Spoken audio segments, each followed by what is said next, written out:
तो आज का जो टॉपिक है वो है कि क्लाइंट के लिए हम लोग क्या क्या गाइडलाइंस देना चाहिए बिफोर द शूट। तो हमारा जो शूट है वो बहुत स्मूथली चलेगा।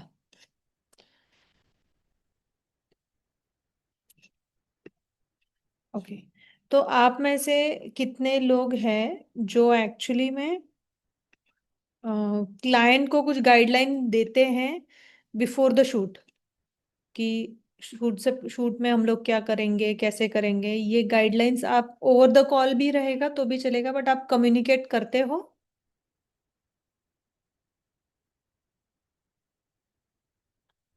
ओके। तो उसमें अब क्या, कौन कौन है जो कम्युनिकेट करता है और करता नहीं है?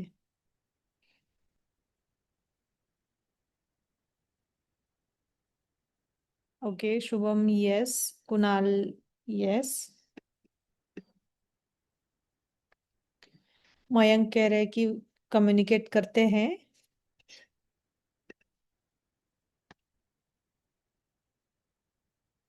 ओके। तो आपका जो कम्युनिकेशन है, द वे ऑफ कम्युनिकेशन, ये ओवर द कॉल होता है, बाय ईमेल होता है, या बाय व्हाट्सएप आप शेयर करते हो? कैसा है आपका प्रोसेस?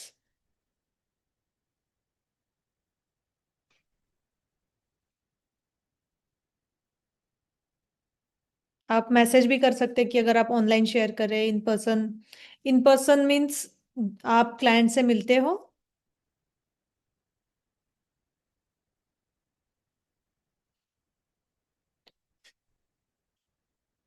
ओके। तो आप क्लाइंट को इंसिस्ट करते हो शूट से पहले मिलने का, या क्लाइंट चाहता है कि आपको शूट से पहले मिले?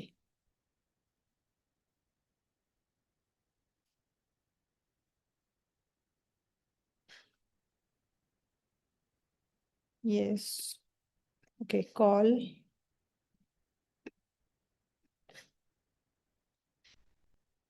आप जिनको माइक ऑन करना पॉसिबल है वो माइक ऑन करके भी आंसर दे सकते हैं।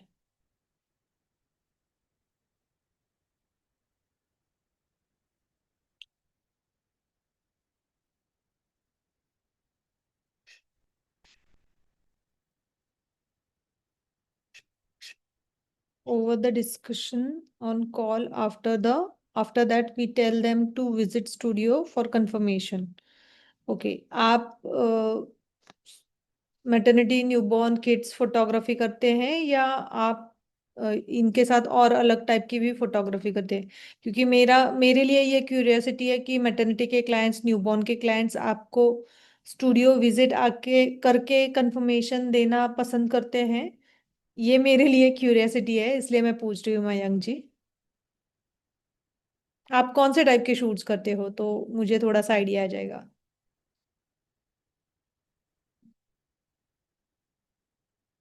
और आप कहाँ से हो ये भी प्लीज मत बताइए, कि कहाँ से हो आप, तो उस according.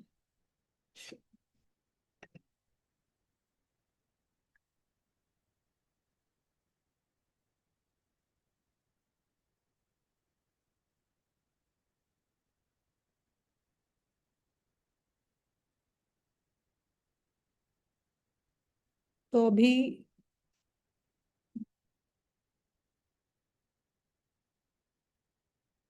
Explaining face to face becomes very easy. Yes, I know कि फेस टू फेस मिलके बात करना बहुत इजी हो जाता है, बट मेरे लिए ये क्यूरियोसिटी का टाइम, मतलब क्वेश्चन है कि आप मैटरनिटी न्यूबॉर्न बेबी वाले भी क्लाइंट्स को आप इन पर्सन मीटिंग के लिए बुलाते हो? ये मेरा है।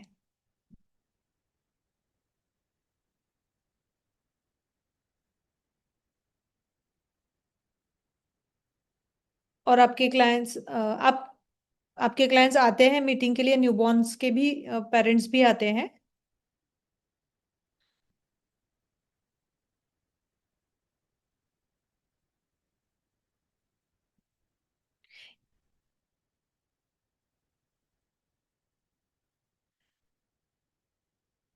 Okay. I am doing maternity, newborn, toddlers, and weddings. 50% of the clients comes from mouth to mouth publicity, other comes from online platform on online reviews. Yes, I am actually curious to know कि maternity और newborn के clients भी studio visit करके ही photoshoots confirm करते हैं क्या? क्योंकि it's difficult for them to visit, rather in Pune I can experience that.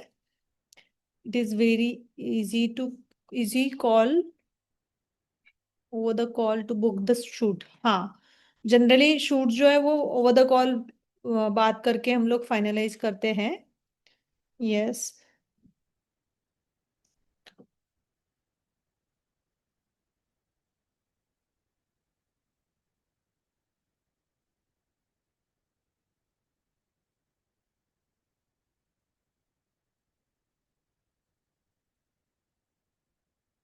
Okay. तो शायद मैं पुणे में हूँ और मेरे क्लाइंट्स जो है वो काफी दूर से आते हैं, तो इसलिए वो प्रेफर करते हैं कि ओवर द कॉल या फिर बाय ईमेल वो कम्युनिकेट करें।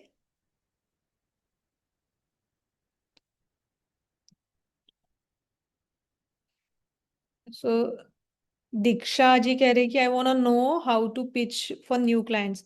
सो basically there is a process to pitching a client, क्योंकि उसके लिए you need your portfolio. There are different medias where you can promote your work and just like the social media. और फिर आपको वहां से जब इंक्वायरीज आती है तो then you can actually convince the clients, but उसके लिए आपको पोर्टफोलियो बिल्ड करना बहुत जरूरी होता है। तो आज का जो टॉपिक है वो क्लाइंट गाइडलाइंस। उसका रीजन ये है कि अगर मुझे मेरे शूट में कोई भी डिस्टर्बिंग एलिमेंट्स का पॉपअप होना नहीं चाहिए, तो मैं हमेशा प्रेफर करती हूँ कि मेरा जो क्लाइंट का गाइडलाइंस है वो एकदम क्लियर हो, कि मैं उनको क्या डिलीवर करने वाली हूँ, उनका शूट कैसे होने वाला है, और उनके शूट्स में हम लोग क्या क्या प्लान कर रहे हैं, कैसे कैसे क्या सीक्वेंस होगा एग्जीक्यूट करने का। ये सब मेरा कम्युनि ओवर द कॉल कम्युनिकेशन करके ही मैं क्लाइंट के साथ डिस्कस करती हूँ। तो उसके लिए अगर हम लोग देखें, तो मैं प्रियदर्शनी, मैं 2018 से लेके आज तक the kids photos individually handle कर रही हूँ। तो over the time of period बहुत लोगों के साथ बात करने के बाद, बहुत क्लाइंट्स को हैंडल करने के बाद, मुझे ये समझ में आया कि मुझे अगर शूट्स में बहुत एकदम काम और कूल शूट्स मेरा अगर होना चाहिए, तो मेरे लिए क्लाइंट्स के साथ कम्युनिकेट करना बहुत इम्पॉर्टेंट है।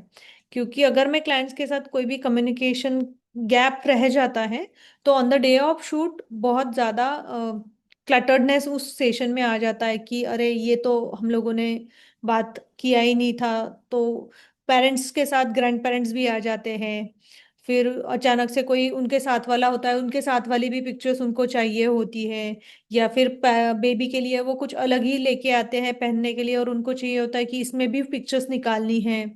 तो अगर हम लोगों ने क्लाइंट के साथ कम्युनिकेट नहीं किया है, तो मेरे ख्याल से अगर हम लोग ये नहीं करेंगे, तो ये जो सब सिनारियोज होता है उसमें हम लोग अगर उनको ना बोले या फिर ऑन टाइम उनको निगेटिव रिप्लाई दे, तो जो शूट होता है वो हम लोग कितना भी अच्छा कर ले, बट उनके मन में ये रह जाता है कि ये बहुत रूड है, इन्होंने डायरेक्टली ना बोल दिया।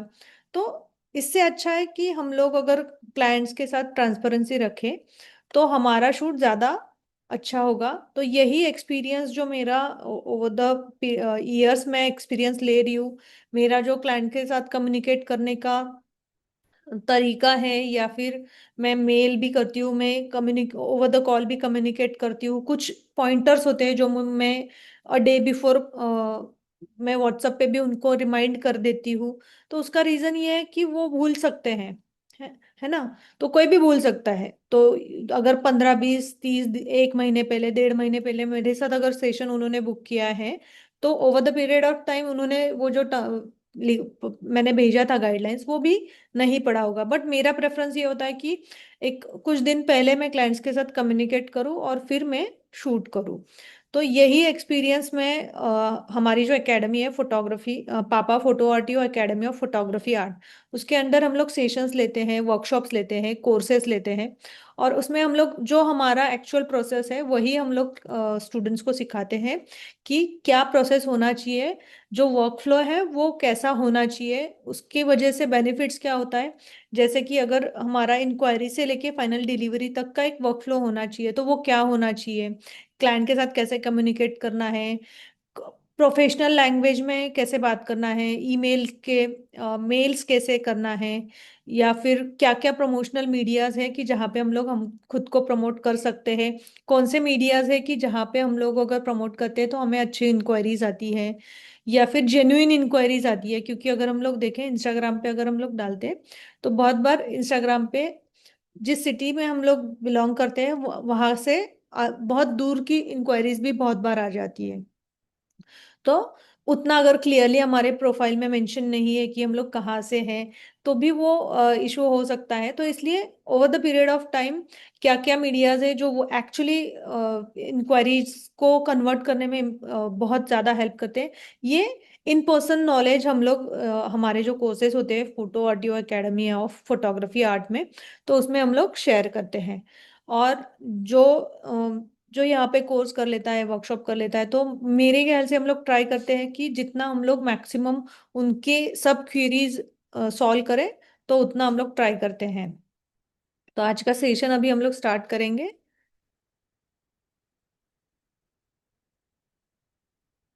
तो अ, मेरे लिए ये बहुत इम्पोर्टेंट है कि क्लाइंट को गाइडलाइंस भेजना क्यों इम्पोर्टेंट है, ये सबसे हॉट टॉपिक है मेरे लिए। क्योंकि मुझे अगर मेरा शूट कंप्लीट एकदम रिलैक्स्ड शूट करना है तो मुझे मेरे क्लाइंट के साथ फॉर श्योर गाइडलाइंस शेयर करना है। वो वे ऑफ कम्युनिकेशन कोई भी हो सकता है। व्हाट्सएप पे भी मैं कम्युनिकेट करती हूँ क्लाइंट्स के साथ, बट मेरा जो एक्चुअल जो ट्रांसपेरेंसी है कि मैं क्या करने वाली हूँ क्या नहीं करने वाली हूँ, वो सब मेरा क्लाइंट गाइडलाइंस में ही मैं शेयर करती हूँ। बट उसके पॉइंटर्स जो है वो रिमाइंडर एज अ रिमाइंडर वो व्हाट्सएप पे भी शेयर करती हूँ। तो क्लाइंट ये जो गाइडलाइंस होता है इसका हेल्प क्या होता है हम लोगों को, तो क्लाइंट्स जो होते हैं ना वो प्रिपेयर होते हैं। और उसकी वजह से ये हो जाता है कि क्लाइंट अगर ऑलरेडी प्रिपेयर्ड है, उनको पता है कि वो वर्क फ्लो क्या है, किस टाइप से हम लोग शूट करने वाले हैं, तो उनको भी पता होता है तो वो उसी अकॉर्डिंग प्लान करके आते हैं कि ये होने के बाद ये होगा। तो बेसिकली ये बहुत ज़्यादा मेरे ख्याल से शूट स्मूथ रख होने के लिए बहुत इंपॉर्टेंट है कि क्लाइंट को फ्लो पता है कि हम लोग क्या कौन से सेटअप के बाद क्या करेंगे, फैमिली पे पोर्ट्रेट्स कब करेंगे, बात सेशन कब करेंगे, कि स्मैश कब करेंगे, ये सब क्लियरली मेंशन होता है। तो ये गाइडलाइंस जो है वो इम्पोर्टेंट होता है। और बहुत ज्यादा कंफ्यूजन जो क्रिएट होता है ना कि अगर जैसे मैंने कहा स्टार्टिंग में कि ग्रैंड पेरेंट्स आ जाते हैं, फिर ग्रैंड पेरेंट्स के साथ और कोई आ जाता है, या फिर ग्रैंड पेरेंट्स की पिक्चर्स भी उनको ऐड करना होता है, या फिर जो पिक्चर्स बेबी का शूट वो बुक करते हैं और वो खुद की पिक्चर्स भी मतलब फैमिली पोर्ट्रेट्स भी उसमें चाहते हैं। तो ये जो कंफ्यूजन है उसकी वजह से जो डिलेज होता है, जैसे कि अगर बहुत बार ये हो जाता है कि हम लोग अगर उनको बोलते हैं कि इसके लिए एड ऑन चार्जेस लगेगा, they are okay with that, कुछ प्रॉब्लम नहीं होता है, वो हर्ट भी नहीं होते। But the main problem is कि अगर हम लोगों ने उनका जो शूट है वो अगर उस हिसाब से हम लोगों ने प्लान किया है, बट अगर उसमें कुछ पिक्चर्स कुछ शॉट्स हम लोग ऐड ऑन कर रहे हैं, तो वो अगर एक दो हैं तो हम लोग इनकॉर्पोरेट इजीली कर सकते हैं। बट अगर वो बहुत ज़्यादा है तो हमारा जो नेक्स्ट सेशन है या फिर नेक्स्ट शेड्यूल जो हमारा होता है उसमें हम लोगों को वो डिले होने का बहुत चांसेस होता है। तो इसलिए ये जो गाइडलाइंस होती है ना, ये एक्चुअली प्रोफेशनलिज्म और ट्रस्ट बिल्ड करने के लिए बहुत इंपॉर्टेंट होती है। क्योंकि अगर जितना हम लोग क्लियर कम्युनिकेशन करेंगे उतना बेस्ट रिजल्ट्स हम लोगों को मिलेगा। तो इसलिए क्लाइंट की जो गाइडलाइंस है वो ज़्यादा इंपॉर्टेंट होती है। उसके बाद कि प्रिपरेशन गाइड में क्या क्या गाइड्स हम लोग मतलब क्या क्या गाइड करना चाहिए, तो बेसिकली फर्स्ट जो गाइडेंस होता है वो उनको आउटफिट पे होता है गाइडेंस। जैसे कि अगर हम लोग बेबी की पिक्चर्स क्लिक करने वाले हैं, फैमिली की पिक्चर्स क्लिक करने वाले हैं, तो बेबी के लिए क्या कौन से आउटफिट्स होने चाहिए, किस टाइप के होने चाहिए, क्या अवॉइड करना चाहिए। उसी के साथ पेरेंट्स की भी पिक्चर्स अगर हम लोग ले रहे हैं, तो पेरेंट्स की पिक्चर्स में भी कैसे हम लोग बेबीज के कॉस्ट्यूम और पेरेंट्स के कॉस्ट्यूम कोऑर्डिनेट कर सकते हैं, इसका एक गाइडलाइन उसमें मेंशन होना चाहिए। एक आइडल टाइम क्या होता है सेशन का, वो अगर हम लोग उनको बताते हैं कि क्यों हम लोग उस टाइम पे सेशन प्लान कर रहे हैं, मतलब क्लाइंट के साथ हम लोग अगर डिस्कस करते हैं, बेबी का शेड्यूल डिस्कस करते हैं, तो उसके अकॉर्डिंग अगर मैं देखूं, तो क्लाइंट को मैं पहले जान लेती हूँ कि बेबी का शेड्यूल क्या है, बेबी कितने टाइम तक फ्रेश रहेगा। बेबी अगर इतने ही टाइम तक फ्रेश रहने वाला है, तो उसी टाइमिंग में मुझे अगर शूट करना है, तो मुझे उनके साथ क्लियरली वो कम्युनिकेट करना भी जरूरी होता है कि ये अगर टाइमिंग है तो हम लोग इसी टाइम में शूट प्रेफर करेंगे, यही बेस्ट टाइम होगा, तो हमारा जो शूट है वो ज्यादा लंबा नहीं चलेगा। ये सब कम्युनिकेशन वो गाइडलाइन में होता है। उसके साथ उनको ये भी गाइड करना जरूरी होता है। बहुत बार ये हो जाता है कि क्लाइंट्स कहते हैं कि नहीं ठीक है हम लोग इस टाइम पे आ जाएंगे, वो उनका कन्वीनियंस टाइम होता है। अगर हम लोग बेबी का शेड्यूल देखें तो उस अकॉर्डिंग अगर वो नहीं है, बेबी का नैप टाइम के टाइम में वो अगर शूट प्लान कर रहे हैं क्योंकि वो टाइमिंग पेरेंट्स के लिए कन्वीनियंट है, तो भी मैं वो अलाउ नहीं करती हूँ। उसका रीजन ये है कि अगर बेबी का जो नैप टाइम है वो अगर प्रॉपरली बेबी का नैप हो चुका होता है, तो बेबी रिस्पॉन्ड करता है। अगर सपोज कल शूट है और आज क्लाइंट्स जो है वो रात को बहुत लेट नाइट तक बाहर थे, तो उसका भी इम्पैक्ट एक्चुअली शूट पे आ जाता है। मतलब कैसे कि फॉर एग्जांपल अगर मुझे शूट करना है जैसे कि प्री बर्थडे सेशन, बहुत सारे पेरेंट्स जो है वो प्री बर्थडे सेशन जो है वो हम लोग कह सकते हैं कि बर्थडे के एक दो दिन पहले भी करना प्रेफर करते हैं या फिर बर्थडे के बाद भी करना प्रेफर करते हैं। तो वो बहुत बड़ा सेलिब्रेशन नहीं कर रहे होते बट वो कुछ तो सेलिब्रेट करते हैं। तो अगर उनको कहीं पे सेलिब्रेशन करना है और वो सेलिब्रेशन के लिए लेट हो गए और दूसरे दिन शूट है, तो उसका भी इम्पैक्ट आ सकता है। और जैसे कि मैटरनिटी शूट, अगर बेबी शावर सेरेमनी उनका एक दिन पहले है हमारे शूट के, तो वो बहुत ज्यादा टायर्ड हो जाते हैं, तो उसका इम्पैक्ट जो है वो हमारे शूट पे आ जाता है। तो इसलिए ये सब हम लोगों को क्लाइंट्स के साथ डिस्कस करना जरूरी होता है कि एग्जैक्टली उनके प्लान्स कैसे हैं, उस दिन के पहले उनके कुछ स्केड्यूल्स हैं क्या, क्योंकि अगर वो ठीक से रेस्ट करके नहीं आते तो भी शूट में हम लोगों को रिजल्ट्स नहीं मिलता है। और इम्पॉर्टेंट थिंग कि उनको रिक्वेस्ट करना है कि जितना पॉसिबल है वो 15 मिनट 20 मिनट पहले स्टूडियो आ सकते हैं तो भी चलेगा, बट वो जो टाइम होता है उससे अगर वो डिले करते हैं, क्योंकि बेबी का जो नैप टाइम है वो अगर मिस नैप टाइम कंप्लीट होने के बाद अगर हम लोग शूट नहीं स्टार्ट करें, तो बेबी हमें रिस्पॉन्ड नहीं देगा क्योंकि शायद उसकी नेक्स्ट नैप का टाइम आ जाएगा। नैप अगर 15 मिनट्स का है तो इनफ है, बट अगर मेरा शूट ही इटसेल्फ बहुत छोटा है, तो मेरा शूट का टाइम ही 45 मिनट्स 1 आवर है और उसमें भी 15 minutes to 15 to half hour baby nap time लेगा, तो मेरा जो शूट है वो 2 to 3 आवर्स का कन्वर्ट हो सकता है। क्योंकि मेरा शूट अगर कंप्लीट नहीं है, इन बिटवीन नैप लेना पड़े, तो वो मेरे लिए प्रेफरेबल नहीं होता है। क्योंकि वो मेरा जो टाइम शेड्यूल होता है उसके अकॉर्डिंग मैंने प्लान किया हुआ रहता है, तो उनको रिक्वेस्ट करना है। कुछ कुछ बेबीज होते हैं जिनका नैप जो है वो बहुत बड़ा होता है, तो उस टाइम पे तो हमारा पूरा शेड्यूल डिस्टर्ब हो जाता है। तो ये ओवर द ईयर्स मैंने जो एक्सपीरियंस किया कि क्लाइंट्स के साथ अगर मेरा एक पॉइंट पे भी कम्युनिकेशन रह जाता है, तो मेरा जो शूट है उसमें बहुत डिले होता था। तो इसलिए फिर मैंने ये गाइडलाइंस प्रिपेयर किया हुआ है कि मैं क्या क्या क्लाइंट्स के साथ डिस्कस करूंगी। उसके साथ क्लाइंट्स को ये पता होना चाहिए कि हमारा कि स्टूडियो का लोकेशन क्या है, उनके घर से यहाँ तक आने के लिए कितना टाइम लगता है। ये सब इंस्ट्रक्शन उनको क्लियरली मेंशन करना बहुत ज़रूरी होता है। तो ये और ऐसी टाइप की बहुत सारी चीज़ें हैं जो हमारे हम लोग इन पर्सन जो कोर्सेज होते हैं उसमें भी शेयर करते हैं। तो अभी जो अपकमिंग वर्कशॉप हो रहा है मेरा न्यूबॉर्न फोटोग्राफी पे, वो होने वाला है 29 मार्च को। ये 1 डे का वर्कशॉप है। ये 1 डे का वर्कशॉप अगर किसी को अटेंड करना है, तो उसमें हम लोग कवर करने वाले हैं न्यूबॉर्न को, पोजिंग, लाइटिंग, कैमरा एंगल्स, उसी के साथ कलर एस्थेटिक्स, कल क्लाइंट के साथ कैसे कम्युनिकेट करना है, प्लस उसमें कि क्लाइंट्स को कम्युनिकेशन कितना ज़रूरी है, baby safety, newborn baby safety कितना ज़रूरी है, ये भी इसमें कवर होने वाला है। कौन सी सिंपल पोजेस है कि जो हम लोग इजीली कर सकते हैं।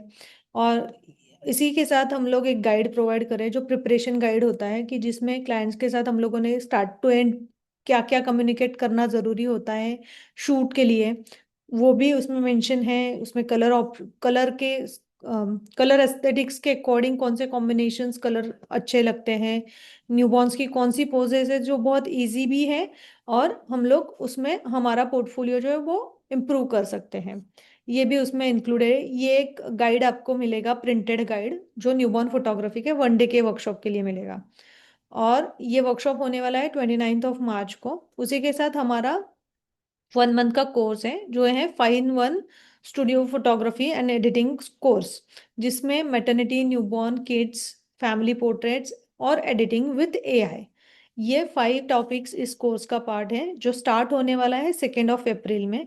इसमें भी हम लोग एक बुक आपको प्रोवाइड कर रहे हैं जिसमें ये 4 टॉपिक्स जो है फोटोग्राफी के, इसका इन डिटेल पूरा सिलेबस कवर्ड है, कि यहाँ से जाने के बाद अगर आपको कहीं पे दिक्कत आ जाती है तो वो भी आप इजीली एक्सेस करके उसमें मिल जाता है। प्लस इसमें आपको जो 23 टाइप्स ऑफ न्यूबॉर्न रैपिंग का कोर्स जो हमारा ऑनलाइन कोर्स है, उसका 1 ईयर का एक्सेस आपको मिल रहा है।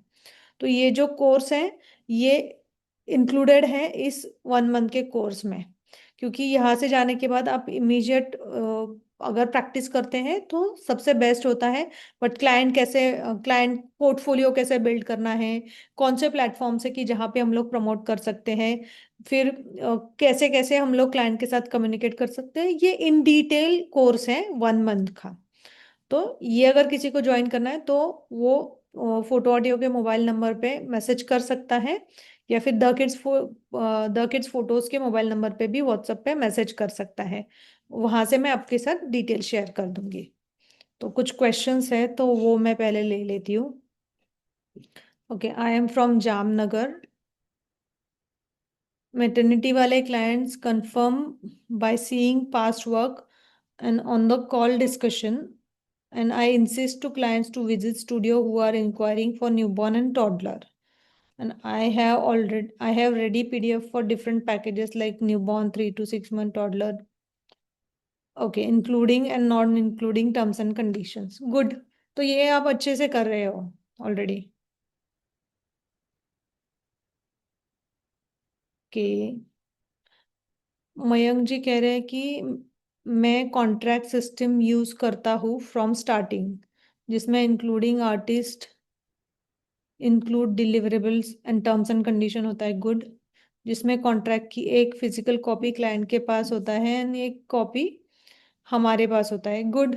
तो ये अच्छी बात है, अगर आप ऑलरेडी अच्छे से बिजनेस कर रहे हो तो शायद आपको ज़्यादा बिजनेस की जानने की ज़रूरत भी नहीं है। यस।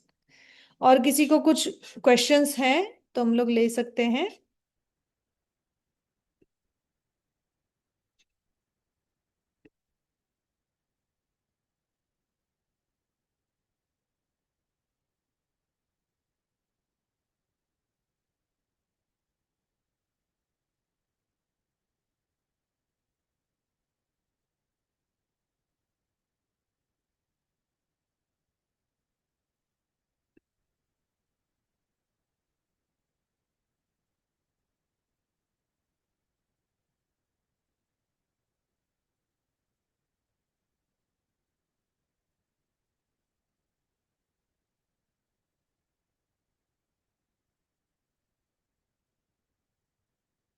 ओके, मयंक जी कह रहे हैं कि he wants to know my business style and how I crack deals and convince clients. तो अगर आप एक सर्टन लिमिट के बाद आपका पोर्टफोलियो और आपका जो प्रेजेंटेशन है वो अगर रेडी है, तो मेरे ख्याल से बहुत बार यही हो जाता है कि आपके पास इंक्वायरी आता है जिनका बजट आपके अकॉर्डिंग है, वो आपको चूज कर लेते हैं। उसका रीजन ये है कि उसमें हम लोगों को ये जानना बहुत जरूरी है कि क्लाइंट्स को सेटिस्फाई करने वाली कौन सी चीजें जो हम लोग प्रेजेंट कर रहे हैं उसमें है या नहीं है। तो ये एक्चुअली ये सब चीज़ें हम लोग शेयर करने वाले हैं इन डिटेल। ये जो हमारा 1 मंथ का कोर्स है उसमें ये सब हम लोग कवर करने वाले हैं कि कैसे खुद को प्रेजेंट करना है। क्योंकि हर बिजनेस का एक अलग प्रोसेस होता है। हर बिजनेस जो है वो जो बिजनेस रन करता है उसके थॉट्स के अकॉर्डिंग चलता है। एंड स्पेशली थॉट्स क्यों? क्योंकि ये जो बिजनेस हम लोग कर रहे हैं फोटोग्राफी बिजनेस, और स्पेशली जब हम लोग पर्सनलाइज पोर्ट्रेट्स के बारे में सोच रहे हैं, तो उस टाइम पे हम लोगों को क्लाइंट्स, डायरेक्ट क्लाइंट्स जो हैं वो हमारे फैमिली में, मतलब फैमिलीज जो है वो हमारे डायरेक्ट क्लाइंट्स होते हैं। तो उसमें क्या हो जाता है ना कि उनको पहली पहली इंपॉर्टेंट थिंग कि उनको अगर उनका बजट है तो हम लोग उनको कन्विंस कर सकते हैं, बट अगर उनका बजट है ही नहीं तो हम लोग उनको कन्विंस नहीं कर सकते।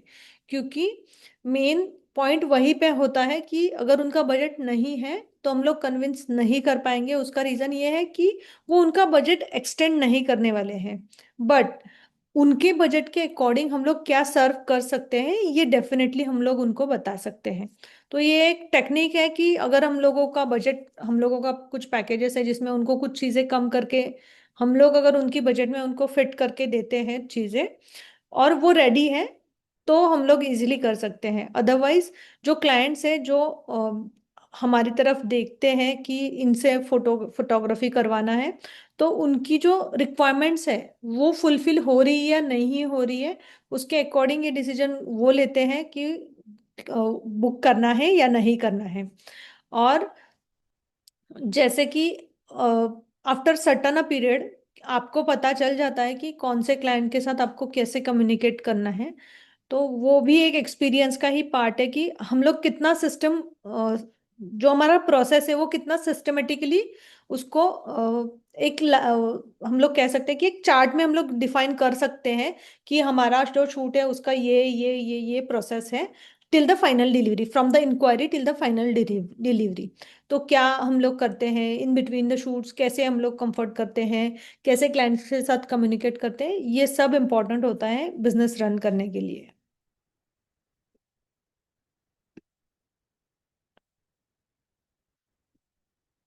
तो नेक्स्ट जो है कि ड्यूरिंग द शूट हम लोगों ने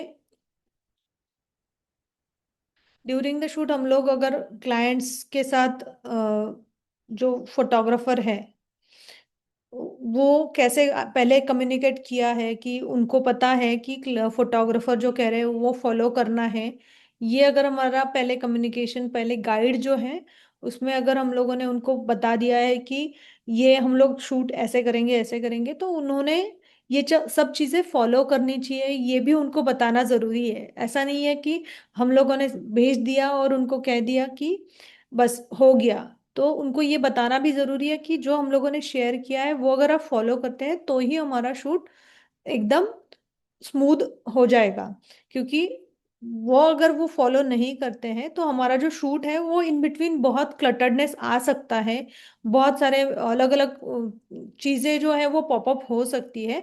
तो वो हम लोगों ने भी मेंटेन करने के लिए करना जरूरी है कि उतना ही काम एनवायरनमेंट हम लोग अगर कम्युनिकेट करते टाइम रखेंगे, उनको उसका इम्पोर्टेंस बताएंगे, तो वो जो पेशेंट एकदम बिहेवियर है उनका वो भी उतना ही शांत रहेगा जितना हमारा है।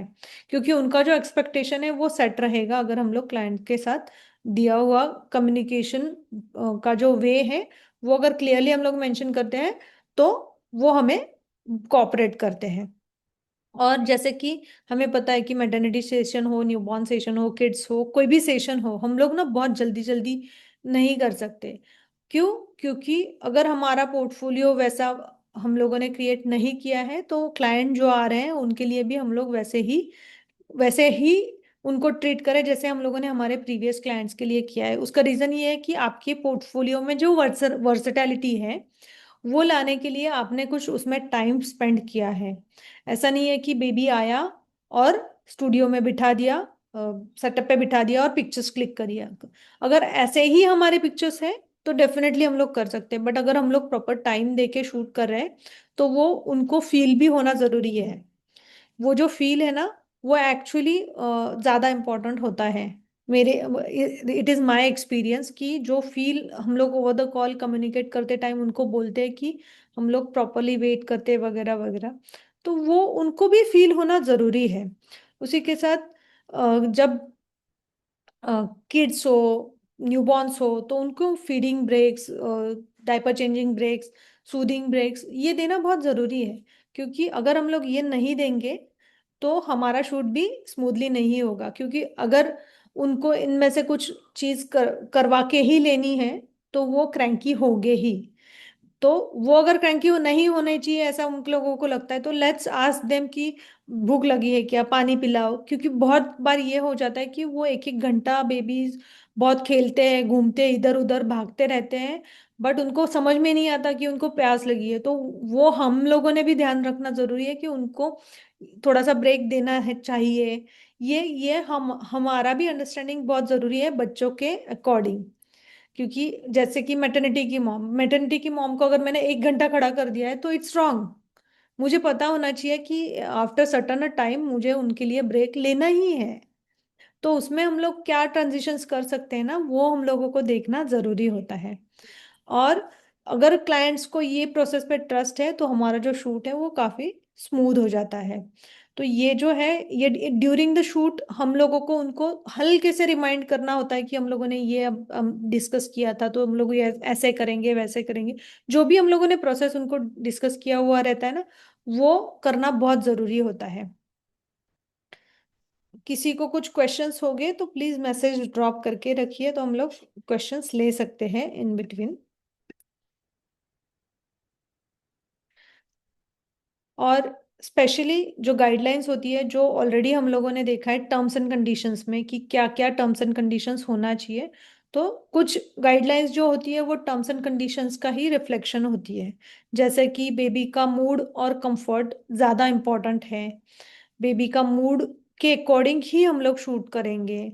ये अगर हम लोगों ने ऑलरेडी टर्म्स एंड कंडीशंस में भी मेंशन किया है, पर फिर भी हम लोगों को वो over the call, over the message हम लोगों को उनको एक्सप्लेन करना बहुत ज़रूरी है। बहुत बार ये हो जाता है कि कौन कुछ पोजेस होती है, कुछ एक्सप्रेशंस होते हैं जो बच्चे घर पे करते हैं बट यहाँ पे आने के बाद उनको करना नहीं होता है। तो पेरेंट्स क्या करते हैं कि उन पोजेस में, उन एक्सप्रेशंस में लाने के लिए वो बहुत ज़्यादा फोर्स करते हैं। और आफ्टर सर्टन लिमिट उनका पेशेंस खत्म होने के बाद वो बिल्कुल भी रिएक्ट नहीं करते, मतलब ओवर रिएक्ट करते हैं या फिर बिल्कुल रिएक्ट नहीं करते, बहुत क्रैंकी हो जाते हैं, या फिर टोटली इग्नोर कर देते हैं पेरेंट्स को कि वो क्या बोल रहे हैं वो सुनते नहीं है। तो इसलिए ऐसी कोई भी पोजेस और एक्सप्रेशंस में क्लाइंट अगर बेबीज को फोर्स कर रहा है तो वो स्ट्रिक्टली नहीं करना है, ये भी हम लोगों ने मेंशन करना जरूरी है। उसी के साथ ऑनलाइन, सॉरी, नेचुरल जो उनके साथ हम लोग कम्युनिकेट करते हैं नेचुरली, मतलब कुछ बच्चे होते हैं जो आने के बाद एकदम फ्रेंडली हो जाते हैं, बट कुछ बच्चे होते हैं वो धीरे धीरे फ्रेंडली होते हैं। तो हम लोगों को उनको समझना भी जरूरी है कि कैसे है उनका नेचर। कुछ बच्चे होते हैं जो एक बार अगर फ्रेंडली हो जाए तो वो कुछ नहीं सुनते हैं। तो वो भी हम लोगों को समझना जरूरी है कि कितना लिमिट तक हम लोगों को उनके साथ फ्रेंडली होना है। फ्रेंडली होना चाहिए, नो डाउट, बट अगर उससे हमारे शूट पे इम्पैक्ट होने वाला है तो हम लोगों को खुद को थोड़ा सा कंट्रोल भी करना जरूरी है कि उनको वो समझ में आ जाए कि हम लोग उनको रिस्पॉन्ड नहीं दे रहे कुछ चीज़ों के लिए। तो क्या होता है ना कि वो एक थिन लाइन होता है कि जिसमें हम लोगों को उनको कम्युनिकेट करने के लिए स्कोप रहता है, अदरवाइज वो बिल्कुल भी चीज़ें सुनते नहीं है।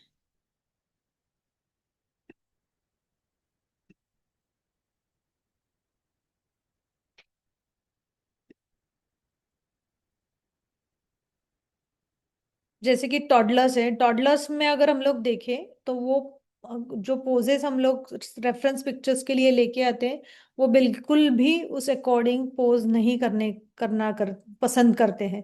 क्योंकि टॉडलर्स का ही नहीं, हर बच्चे का टेंडेंसी ये होता है कि उनको अगर ये बोला जाए कि ये आपको करना है तो वो एग्जैक्ट अपोजिट रिएक्ट करते हैं। तो इससे अच्छा उल्टा बोलना है उनको कि ये मत करो, तो वो करते हैं।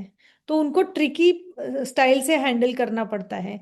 और सबसे इम्पोर्टेंट ये हमेशा रहेगा कि पेरेंट्स ने जो सोच के आया हो पोजेस है वो कभी नहीं मिलने वाला है। पेरेंट्स ने जो सोच के आया हुआ शूट है वो कभी नहीं होने वाला है। उसका रीजन ये है कि हम लोग जो भी सोचते हैं ना वो बहुत बार होता ही नहीं है। हमारी लाइफ में भी वैसी बहुत सारी चीजें हैं कि जो हम लोगों ने सोचा होगा कि ये करेंगे वो करेंगे ऐसा करेंगे वैसा करेंगे, बट एक्चुअल टाइमिंग में अगर हम लोग चेक करें तो वो ऐसा हम लोगों ने कुछ भी नहीं किया हुआ होता है। तो ये बात भी बताना जरूरी है कि आप आते टाइम ब्लैंक माइंड से आइए, go with the flow, just enjoy the process. तो ये सब चीजें हैं कि जो हम लोग सिर्फ बता सकते हैं। एक्चुअली में क्या करना है ये पेरेंट्स ही डिसाइड करते हैं, बट अगर हम लोग उनको रीजनिंग प्रॉपर दे कि क्यों नहीं करना चाहिए तो क्लाइंट्स कन्विंस होते हैं और उनको वो अंडरस्टैंड हो जाता है। बहुत बार केक स्मैश का भी वैसे ही होता है कि पेरेंट्स को लगता है कि पूरा केक जो एकदम स्मैश करके ही फिनिश होना चाहिए तो ही मतलब केक स्मैश बेस्ट होता है। बट अगर बच्चे केक स्मैश करने के बाद 5 मिनट 10 मिनट में अगर वो पूरा स्मैश नहीं करते हैं और हम लोगों को इनफ शॉट्स मिल गए हैं तो पूरा केक जो है वो स्मैश करने तक वेट नहीं करना चाहिए। उसका रीजन ये है कि वो टच ही नहीं कर रहे हैं, वो वहां से उठ ही रहे हैं, तो वो फिनिश करेंगे ही नहीं, वो पूरा स्मैश करेंगे ही नहीं। तो उनका जो एंजॉयमेंट है जब तक वो एंजॉय करते हैं तब तक फोटोज करना ज्यादा बेटर होता है मेरे ख्याल से। ओके, अप्रॉक्स किती वेळाने ब्रेक घेतला पाहिजे? इट डिपेंड्स ऑन बेबी कि बेबी का जो मूड है वो हम लोगों को समझ में आ जाता है। और जनरली अगर मैं एक सेटअप का बात करूँ तो एक सेटअप में मुझे जितनी पिक्चर्स मैंने क्लाइंट्स को कमिट किए उतनी अगर पिक्चर्स मिल गई तो मैं रुक जाती हूँ। वो डिपेंड होता है, बेबी टू बेबी डिफरेंस होता है। Okay ma'am, I want to know, do you any give extra facilities in your studios for maternity and baby clients? What kind of extra facilities आप पूछ रहे हैं, मुझे समझ में नहीं आ रहा है मयंक जी। How much approx slot time you give for maternity and newborn and toddler shoot? It depends on the number of package कि टाइम स्लॉट जो होता है मेरा वो डिपेंड होता है कि कौन सा पैकेज उन्होंने सिलेक्ट किया है, उस पैकेज के लिए कितना टाइम लगेगा ये अप्रोक्सीमेट मुझे आइडिया होता है। तो उस अकॉर्डिंग मैं डिसाइड करती हूँ कि मैं कितने टाइम स्लॉट एक दिन में दे सकती हूँ। अगर छोटे छोटे शूट्स हैं तो मैं 4 भी कर सकती हूँ, बट अगर एक ही बड़ा शूट है तो मैं एक ही करूंगी। इट्स नॉट नेसेसरी कि मैं रोज ही 4 शूट्स करूं। And if shoot is not complete in one season then how you handle clients, like second time do you charge extra और एनी अदर? सो बेसिकली आज तक का मेरा एक भी शूट ऐसा नहीं है कि वो कंप्लीट नहीं हुआ है और मुझे क्लाइंट को बुलाना पड़ा है, क्योंकि मैं प्लानिंग ही उसी अकॉर्डिंग करती हूँ कि मेरा जो शूट है वो प्रॉपरली टाइमिंग में खत्म हो। Do you give out raw photos? How will you choose the best photos? So basically मैं रॉ फोटोज क्लाइंट्स के साथ शेयर नहीं करती हूँ। मैं अगर कोई क्लाइंट मुझे रिक्वेस्ट करता है कि उनको ऑल सॉफ्ट कॉपीज चाहिए तो वो एडिशनल चार्जेस के साथ मैं शेयर करती हूँ, या फिर मैं वो ट्राई करती हूँ कि अगर मैं उनके लिए कस्टमाइज पैकेज क्रिएट कर रही हूँ तो वो जो चार्जेस हैं वो मैं पहले ही उनको कॉस्ट में ऐड कर देती हूँ और फिर उनके साथ शेयर करती हूँ। और बेस्ट फोटोज जो होता है, मेरा प्रेफरेंस ये होता है कि क्लाइंट ने चूज करना चाहिए उनकी पिक्चर्स। अगर क्लाइंट्स कंफ्यूज है तो मैं उनको हेल्प करती हूँ, बट मेरे 99% क्लाइंट जो है वो खुद पिक्चर्स चूज करते हैं। और जो पिक्चर्स उन्होंने चूज नहीं किए हैं मुझे अच्छी लगती है वो मैं मेरे लिए एडिट करती हूँ। और किसी को कुछ क्वेश्चंस? ओके,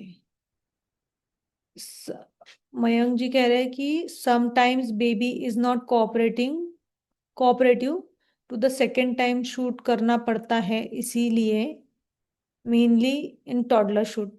अगर हम लोग प्रॉपरली प्लान करें तो मुझे नहीं लगता कि हम लोगों को क्लाइंट को दूसरी बार बुलाने के लिए जरूरत पड़ेगी। ओके, एम्बियंट पिक्सल्स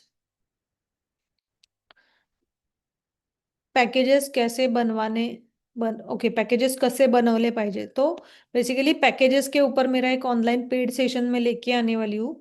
उसमें मैं इन डिटेल पूरा प्रोसेस भी शेयर करने वाली हूँ कि कैसे हम लोग पैकेज डिजाइन कर सकते हैं, क्योंकि वो एक एक्चुअली में बहुत बड़ा टॉपिक है कि जो आधे घंटे पौन घंटे में होने वाला नहीं है। And how do clients pick best photos without sharing raw photos.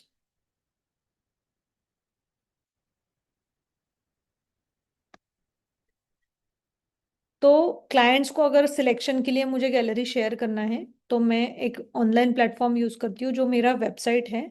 और मेरी वेबसाइट से मैं क्लाइंट को पिक्चर्स शेयर करती हूँ जो डाउनलोड नहीं हो सकती है, और वहाँ पे वो डायरेक्टली सिलेक्ट कर सकते हैं, मार्क कर सकते हैं, और उसकी वजह से मुझे डायरेक्टली लिस्ट मिल जाता है।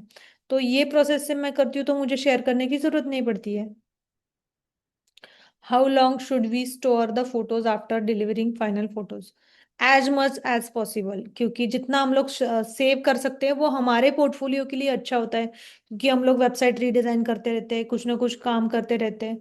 तो वो जो हमारा जो पोर्टफोलियो है वो हमें मेंटेन करना भी उतना ही जरूरी है जितना हम लोग क्लाइंट्स को डिलीवर करते हैं उनके लिए इम्पोर्टेंट है, उतना ही हम लोगों ने भी वो, मतलब जितना पॉसिबल है उतना हम लोग डेफिनेटली वो स्टोर करके रखे, ऐसा मेरा पर्सनल ओपिनियन है।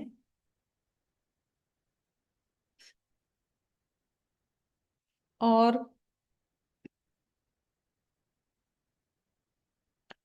तो इसके बाद आता है कि क्लाइंट्स को ये भी गाइडलाइन में बताना जरूरी है कि हमारा एक्चुअल प्रोसेस क्या है, क्योंकि पोस्ट शूट और डिलीवरी का क्या प्रोसेस है ये अगर उनको पता नहीं है तो वो एक्सपेक्ट करते हैं कि नेक्स्ट डे हम लोग उनको एडिटेड पिक्चर्स डिलीवर करेंगे। तो ऐसा नहीं हो सकता, क्योंकि हर बिजनेस का एक अलग स्टाइल होता है, हर बिजनेस के अकॉर्डिंग एक टीम होता है। वो टीम के अकॉर्डिंग उनका जो स्केड्यूल्स है वो प्लान करते हैं कि सिलेक्शन होने के बाद कितने दिनों में वो एडिट करेंगे, एडिट करने के बाद वो शेयर करेंगे, फिर प्रिंट के लिए भेजेंगे। तो ये सब जो प्रोसेस है ना, ये उनको पता होना बहुत जरूरी हो। जैसे कि इमेज सिलेक्शन जो प्रोसेस है, तो इमेज सिलेक्शन के लिए अगर किसी क्लाइंट ने 4-5 महीने लगा दिए, तो 4-5 महीने तक हम लोग कुछ नहीं कर सकते। तो हम लोगों ने ये सोचना बहुत जरूरी है कि कितने दिनों में उन्होंने इमेज सिलेक्शन करना जरूरी है। ये हमारा गाइडलाइन होगा कि कितने दिनों में उन्होंने करना चाहिए। हम अगर उनसे एडवांस या फिर हमारा अगर कुछ बैलेंस अमाउंट हम लोग रख रहे हैं इमेज सिलेक्शन तक, तो मेरे ख्याल से हम लोगों ने वो जल्दी से जल्दी फिनिश करना बहुत जरूरी है। अदरवाइज वो उसकी वजह से हमारा जो रिमेनिंग बैलेंस अमाउंट होता है वो क्लाइंट्स के पास ही होता है। तो इसलिए सिलेक्शन प्रोसेस जो है वो कितने दिनों में उन्होंने करना चाहिए, ये हमारे बिजनेस के अकॉर्डिंग हम लोगों ने प्लान करना जरूरी है, वो उनको बताना है। उसके बाद क्या हम लोग उनको डिलीवर करने वाले हैं, सॉफ्ट कॉपीज है, प्रिंट्स है, एल्बम्स है, जो भी है वो उनको पता होना चाहिए कि अगर सॉफ्ट कॉपीज में डिलीवर करी तो इतने दिनों में उनको सॉफ्ट कॉपीज मिलेगा सिलेक्शन के बाद। उसके बाद सॉफ्ट कॉपीज डिलीवर होने के बाद सॉफ्ट कॉपीज ही हम लोग प्रिंट करवाते हैं, ये उनको बताना जरूरी है। और फिर ये सब जो चीजें हैं ना, ये क्लियरली मेंशन होना चाहिए कि एग्जैक्ट प्रोसेस क्या है। और ये अगर हम लोग गाइडलाइंस में मेंशन करते हैं तो उनको वो रिमाइंड होते रहता है, जैसे कि टर्म्स एंड कंडीशंस में ऑलरेडी हम लोग डालते हैं, फिर गाइडलाइंस में भी डालते हैं, और द कॉल व्हाट्सअप हम लोग रिमाइंड करते रहते हैं, तो वो उनके दिमाग में रहता है। तो अगर हम उनको क्लाइंट्स को कुछ इमेजेस जो है वो प्रायोरिटी पे चाहिए, जैसे कि 2 दिन में ही चाहिए, तो उसके लिए आपको एक्स्ट्रा वर्क करना पड़ेगा, तो उसके लिए एडिशनल चार्जेस हम दे सकते हैं, ले सकते हैं। तो अगर उन्होंने ऑन अ शॉर्ट नोटिस बताया है तो डेफिनेटली एडिशनल चार्जेस लेने चाहिए, बट बिफोर द शूट हम लोगों ने कम्युनिकेट किया है और हम लोग प्लान कर रहे हैं कि हमारे पास भी वही डेट अवेलेबल है उनके प्रोग्राम के एकदम नियर बाय डेट, तो हम लोग उतना तो कर्टसी दिखा सकते हैं कि 2-3 पिक्चर्स तो हम लोग दे सकते हैं। तो वो भी कर्टसी हम लोगों ने उनको उन कौन से क्लाइंट के साथ क्या कम्युनिकेट होता है उनके अकॉर्डिंग हम लोगों ने वो दिखाना चाहिए। और जैसे कि एडिटिंग का बहुत बार ये हो जाता है कि हमारा जो पोर्टफोलियो है उसके बहुत different editing style clients expect करते हैं। तो उनको ये भी बताना जरूरी है कि जो पोर्टफोलियो में आप पिक्चर्स देख रहे हैं उसी काइंड ऑफ हमारा एडिटिंग होगा। उस वो अगर बहुत अलग क्लाइंट्स की दिखाते हैं या फिर बहुत अलग फोटोग्राफर की दिखाते हैं कि जो हमारा स्टाइल ही नहीं है, तो भी वो मतलब सेशन हम लोग अच्छा कर लेंगे बट वो एडिटिंग के टाइम पे वो नाराज हो जाते हैं। तो इससे अच्छा है कि हम लोग क्या एडिटिंग का हमारा स्टाइल है उसके अकॉर्डिंग उनको एक्सप्लेन करना है। ये सब गाइडलाइंस में होना चाहिए कि हमारा जो पोर्टफोलियो है उसमें जैसी पिक्चर्स हम लोग एडिट करते हैं वैसी ही पिक्चर्स आपको एडिट करके मिलेगी। तो ये जो है ये एक्चुअली पोस्ट शूट डिलीवरी का भी गाइडलाइंस देना बहुत जरूरी है। जैसे कि आप एक पेज एक ऐसे ही फ्लायर बना सकते हैं कि जिसमें आपका प्रोसेस होगा। तो ये भी एक गाइडलाइन है। तो गाइडलाइंस का जो है वो कुछ गाइडलाइंस जो है वो अलग फॉर्मेट में जा सकती है, कुछ गाइडलाइंस जो है वो अलग फॉर्मेट में जा सकती है। जैसे कि मैंडेटरी गाइडलाइंस है टाइम ऑफ द शूट की क्या उनको मिलने वाला है। ये कुछ चीजें हैं जो बाय मेल अगर जाता है तो वो ज्यादा बेटर होता है, ताकि उनके पास भी वो लाइफ टाइम के लिए रहे और हमारे पास भी वो लाइफ टाइम के लिए रहे। उसी के साथ कुछ चीजें जैसे कि प्रोसेस प्रोसेस का जो होता है उसका एक फ्लायर हम लोग बना सकते हैं। एक दिन पहले जो गाइडलाइंस हम लोग उनको भेजते हैं उसका एक व्हाट्सएप फॉर्मेट भी रह सकता है, उसका एक मेल फॉर्मेट भी रह सकता है। तो ये अलग अलग फॉर्मेट्स में हम लोगों को उनको गाइडलाइंस देना पड़ता है। ओके, तो कुछ क्वेश्चंस है वो हम लोग ले लेते हैं। Okay, yes, was asking extra facilities like changing room, feeding room, makeup space, tethered shooting station, a large monitor where clients can see the high resolution images instantly as you take them. And do you allow makeup artist in your studios? So basically, yes, मेरा मेरा जो studio है वो well equipped studio है जिसमें changing room available है, feeding room available है, makeup के लिए स्पेस भी अवेलेबल है। मैं टेदरिंग नहीं करती हूँ इमेजेस को। उसका रीजन ये है कि टेदरिंग अगर मुझे करना है तो क्लाइंट्स का जो ध्यान है वो पिक्चर्स की तरफ ज्यादा जाता है, बेबी की तरफ नहीं जाता है, और मेरे लिए बेबी की सेफ्टी इंपॉर्टेंट होती है, इसलिए मैं टेदरिंग नहीं करती हूँ। उसके बाद मेकअप आर्टिस्ट को अलाउ करना है तो उनका जो शूट है उसमें कितने मेकअप के चेंजेस हैं, उनका जो लुक है वो एग्जैक्टली क्या लुक है, उसके अकॉर्डिंग मेरा डिसीजन होता है कि उससे पहले मेरा कुछ सेशन है या नहीं है। ये सब सोच के मैं अलाउ करती हूँ कुछ क्लाइंट्स को, जहाँ पे मुझे अवेलेबल है मेरा स्पेस फ्री है तो मैं अलाउ करती हूँ। बट अगर बैक टू बैक शूट्स है और वो पॉसिबल नहीं है तो मैं क्लाइंट्स को रिक्वेस्ट करती हूँ कि वो रेडी होके आए। तो ये सब चीजें हैं जो हम लोगों को गाइडलाइंस में इम्पोर्टेंट है सोचना और कंप्लीट करना। तो अगर इन दोनों कोर्स और ये वर्कशॉप के रिलेटेड किसी को कुछ क्वेश्चन है तो प्लीज व्हाट्सएप पे मैसेज कर दीजिए या फिर आपका नंबर अभी मैसेज में डाल दीजिए, मैं कॉल अरेंज करवा दूंगी आपको। और कुछ क्वेश्चंस है तो हम लोग वो क्वेश्चंस भी ले सकते हैं, एक दो क्वेश्चंस हम लोग ले सकते हैं।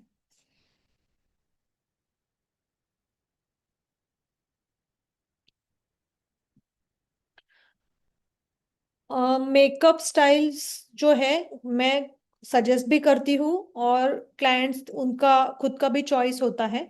वो डिपेंड होता है कि हमारा कम्युनिकेशन कैसे हो रहा है। अगर हम लोग पर्टिकुलर कुछ कंसेप्ट पे काम कर रहे हैं तो उसके लिए मेरा गाइडलाइन होता है, बट अगर हम लोग रेगुलर शूट्स कर रहे हैं तो वो उनके लिए भी मैं फ्रीडम रखती हूँ कि वो कैसे मेकअप करके आ सकते हैं। ये डिपेंड होता है कि हमारा कम्युनिकेशन में क्या हो रहा है और उनका चॉइस कैसा है उसके अकॉर्डिंग।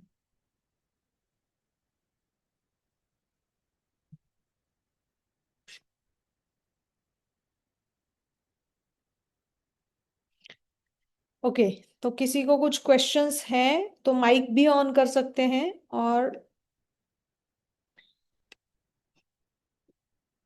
मैसेज में भी डाल सकते हैं।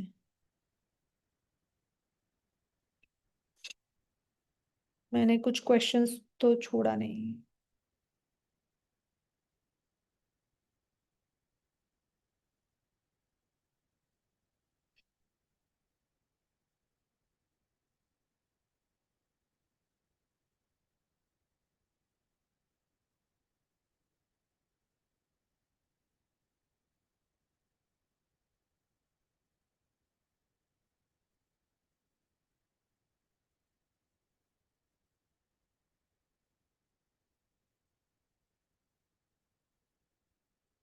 ओके, मयंक जी कह रहे हैं कि because sometimes in maternity shoot client feels confused for makeup, like skin को हार्म करेगा या नहीं करेगा।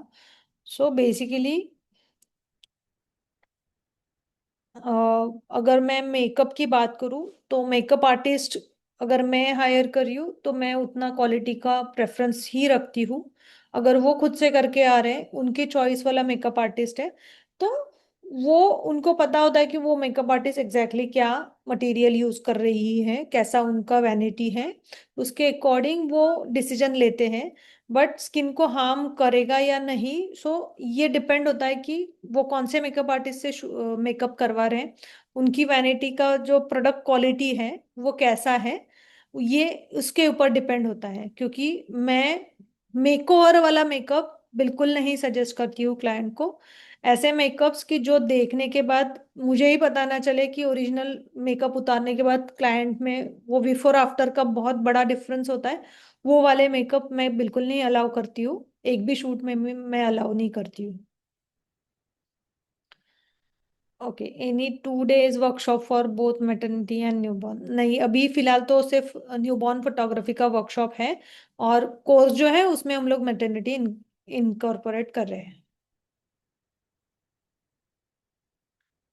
सो बेसिकली पैकेजेस जो बनाने हैं ना, उसमें हम लोग कितने सेटअप्स हम लोग प्रोवाइड कर सकते हैं, मिनिमम हमारा जो सबसे छोटा पैकेज है उसमें हम लोगों को कितना सेटअप्स पॉसिबल है, वो पहले सेलेक्ट करना है। फिर उसमें हम लोग कितनी पिक्चर्स दे सकते हैं, उसमें पिक्चर्स में हम लोग सॉफ्ट कॉपीज कितनी दे सकते हैं और प्रिंट्स कितनी दे सकते हैं, ये सब हम लोगों को कैलकुलेट करना होता है। तो वो जो कैलकुलेटेड अमाउंट होता है कि हमारा टाइम, उसके लिए जो एक्सपेंसेस है वो, जो हम लोग डिलीवर करने वाले हैं वो, ये एडिटिंग टाइम, हम लोग कौन से स्टाइल से शूट करते हैं, उसके लिए क्या क्या चीज़ें नहीं लगती है, उसके अकॉर्डिंग पैकेजेस हम लोग डिज़ाइन करते हैं। तो पैकेजेस में कितनी फोटोज होनी चाहिए, कितने सेटअप्स होने चाहिए, तो वो इंडिविजुअली हर किसी का स्किल होता है। क्योंकि बहुत बार हम लोग इजीली 5 सेटअप कर लेते हैं, बट बहुत बार 2 सेटअप्स भी करना मुश्किल हो जाता है, तो उनका एक एवरेज निकालना है। तो उस अकॉर्डिंग हम लोग पैकेजेस डिजाइन कर सकते हैं। ओके, देव कुमार जी कह रहे हैं कि न्यूबॉर्न बेबी शूट में मैक्स कितने रैप करना चाहिए। ये भी टोटली डिपेंड होता है कि आप पैकेज कैसे डिजाइन कर रहे हो, आपका जो प्रोफाइल है वो आप कैसे प्रेजेंट कर रहे हो, कितने सेटअप्स है, उसके अकॉर्डिंग कौन से सेटअप के अकॉर्डिंग रैप करना चाहिए, कौन से सेटअप के अकॉर्डिंग अनरैप्ड पोजीशंस हैं, ये हम लोगों को प्लान करना जरूरी होता है। तो बेबी अगर अच्छा सा डीप स्लीप में है तो मेरा प्रेफरेंस ये होता है कि मैं अनरैप पोजीशंस वाला पहले पोजेस कर लूं। और बेबी अगर थोड़ा सा डीप स्लीप में, मतलब सो नहीं रहा है बट वो शांत है, तो मैं रैप करके स्टार्ट करती हूँ। ये डिपेंड होता है कि मैं कितने सेटअप्स है, उसमें से मैं वैरायटी कैसे दे सकती हूँ। तो वैरायटी में कुछ बेबीज जो होते हैं वो सिर्फ रैप्ड में अच्छे रहते हैं, कुछ बेबीज जो होते हैं वो विदाउट रैप ही अच्छे रहते हैं फास्ट शूट होने के लिए। तो वो उस अकॉर्डिंग मैं वो कॉल लेती हूँ actually.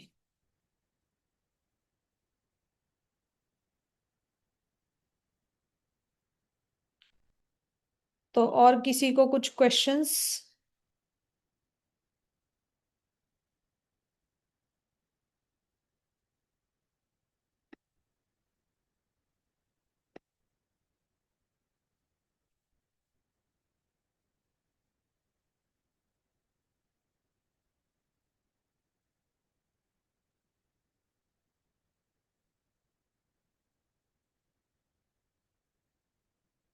Okay, package. Okay Tejinder Kaur ji, actually मैं एक ऑनलाइन सेशन लेने वाली हूँ।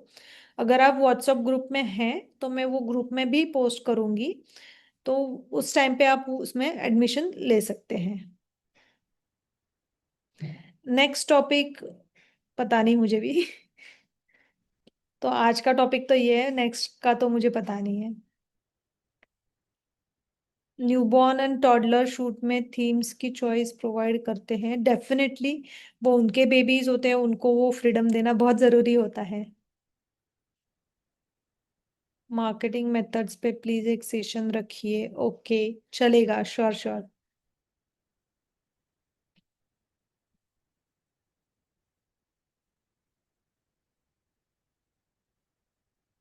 ओके, चलेगा। तो और किसी को कुछ क्वेश्चंस? क्विकली 1 मिनट में अगर कोई टाइप करता है तो मैं क्वेश्चंस लेती हूँ।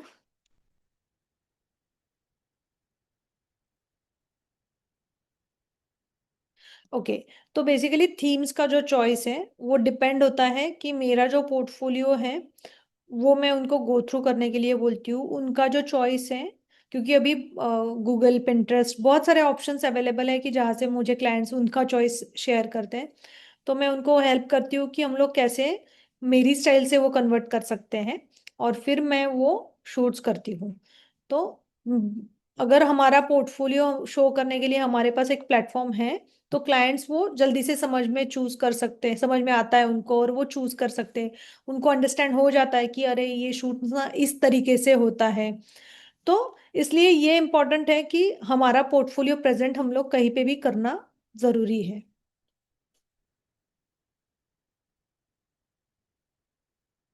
Thank you so much Veer ji. Okay.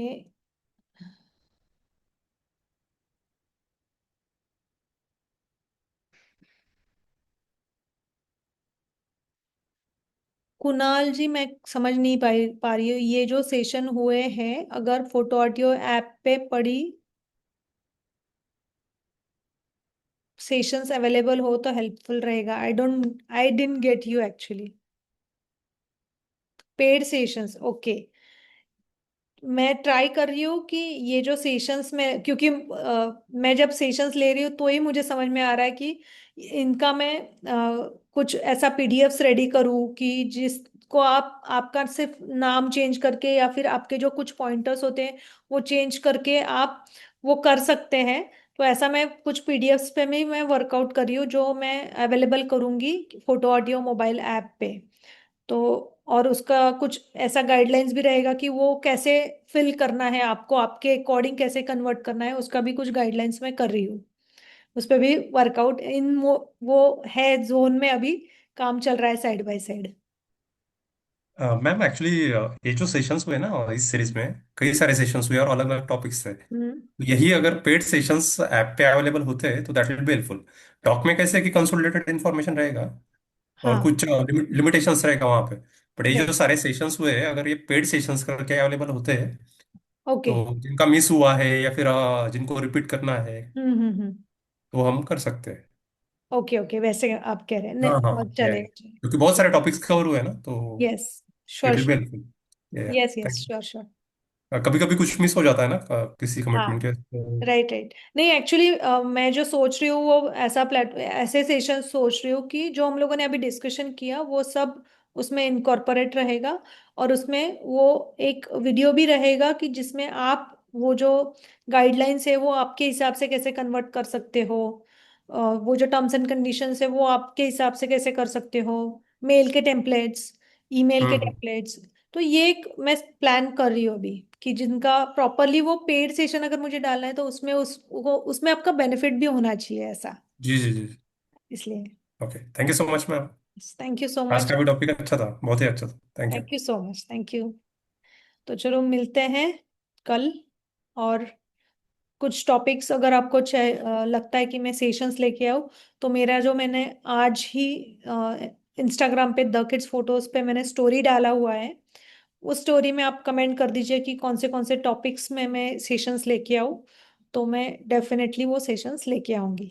Yes, चलेगा। तो मिलते हैं कल। Bye bye. Thank you so much.